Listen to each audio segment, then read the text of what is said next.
পৃথিবীতে একজন মানুষই শুধু জানতেন যে তিনি পৃথিবীতে কতদিন বাঁচবেন, সেটা হচ্ছে সাইয়েদনা আদম আলাইহিস সালাম। ওনাকে বলে দেওয়া হয়েছিল উমরুকা আলফু সানা, তুমি পৃথিবীতে বাঁচবে 1000 বছর। কয় বছর? সাইয়েদনা আদমের সামনে অনেকগুলো রুহু রাখা হলো। সাইয়েদনা আদম বললেন, এরা কারা? আল্লাহ বললেন, এরা হচ্ছে নাসালুক, তোমার বংশধর, পৃথিবীতে তোমার পর এরা পৃথিবীতে আসবে।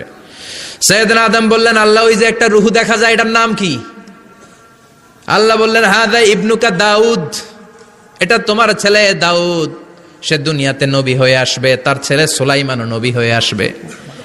সাইয়েদনা আদম বললেন, মাবুদ, আমার ছেলে দাউদের কত বছর হায়াত আপনি দিয়েছেন? আল্লাহ বললেন, 40 সানা, মাত্র 40 বছর, 4 ইয়ার্স, 40 বছর তোমার ছেলেটা বাঁচবে।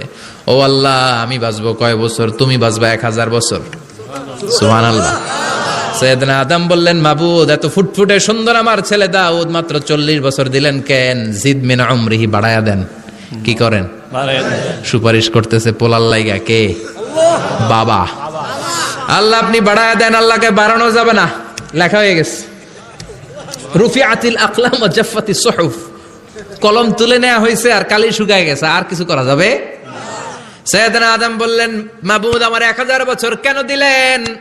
আমার এই সুন্দর ফুটফুটে ছেলেটারে মাত্র শুধুমাত্র 40 বছর কেন দিলেন? ও মাবুদ, আমার 1000 বছরের দরকার নাই, আমার 1000 বছর থেকে 60 বছর আমি আমার ছেলেরে দিয়ে দিলাম। দাউদ আলাইহিস সালাম বাঁচবে 40 বছর, তো বাপ আদম যদি আরো 60 দেয়, 40 আর 60 মিলে কত হয়? 100। ভালো হিসাব বোঝে এরা, 100। আর আদম আলাইহিস সালাম পেয়েছিলেন 1000 বছর, 60 কমে গেলে রইল কত? 940 বছর পৃথিবীতে থাকার পরে মালাকুল মাউত চলে এসেছে। কারণ এটা on time, the death will come on time, it never late, কখনো দেরি হয় না।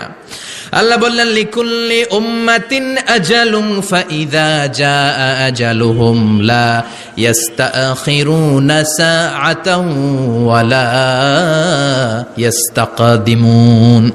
মৃত্যুর একটা নির্ধারিত সময় আমি বেঁধে দিয়েছি, অন টাইম, অন টাইমেই চলে আসে, 1 সেকেন্ড আগেও আসবে না, 1 সেকেন্ড পরেও আসবে না। 940 বছর বয়সে মালাকুল মাউত এসে হাজির, এসে বলল, জিইতু আন আকবাদা রূহাক, রূহ কবজ করতে আসছি।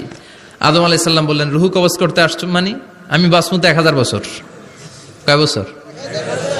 মালাকুল মাউত বললেন, না না, ওই যে আগের কথা স্মরণ করেন, আপনি 60 বছর দিয়ে দিয়েছিলেন। কয় না, আমি দেই নাই, আমি আরো বাঁচুম, আরো 60 বছর পাওনা আছি, আমি দেই নাই।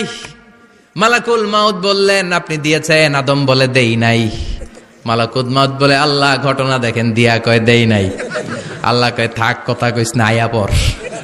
সুবহানাল্লাহ পড়েন।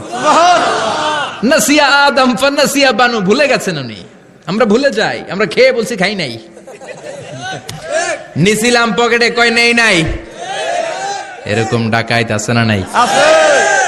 নাসিয়া আদম ফানাসিয়া বানু, বিশ্বনবী বললেন, আদম ভুলেছে তো তার সন্তানরাও ভুলে যায়। জাহাদা আদম ফাজাহাদা যুররিয়াতু, আদম অস্বীকার করেছে, তার সন্তানরাও অস্বীকার করে। সেদিন থেকে আল কিতাব ওয়া শুহুদ, মানে লিখে রাখার সিস্টেম আর সাক্ষীর সিস্টেম চালু হয়েছে। সুবহানাল্লাহ পড়েন। সুবহানাল্লাহ। 940 বছর বয়সে মালাকুল মাউত এসে আদম আলাইহিস সালামের রূহ নিতে পারে নাই। উনি 1000 বছর যখন হয়েছে তখন এসে সাইয়েদনা আদম আলাইহিস সালামের রূহ কবজ করেছে। যেই দিন পৃথিবীর প্রথম মানব, প্রথম নবীর রূহ মালাকুল মাউত দুনিয়া এসে কবজ করেছে, ওই দিনটাও ছিল জুমাবার। সুবহানাল্লাহ, আল্লাহু আকবার।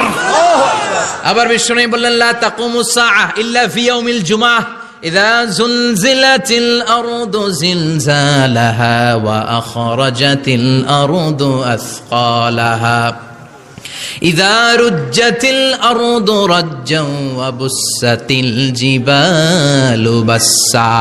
কিয়ামতের দিন পৃথিবীটাকে একটা প্রকম্পন দিয়ে কাঁপিয়ে দিবে কে? আল্লাহ। মারাত্মক একটা ঝাঁকুনি দিবে আল্লাহ, পুরো পৃথিবীটা কেঁপে ভেঙে চুরে খান খান হয়ে যাবে। এই ঝাঁকুনি আর আর্থকোয়েক, ভূমিকম্প এর ঘটনাটা যেদিন ঘটবে ওই দিনটাও হচ্ছে জুমার দিন।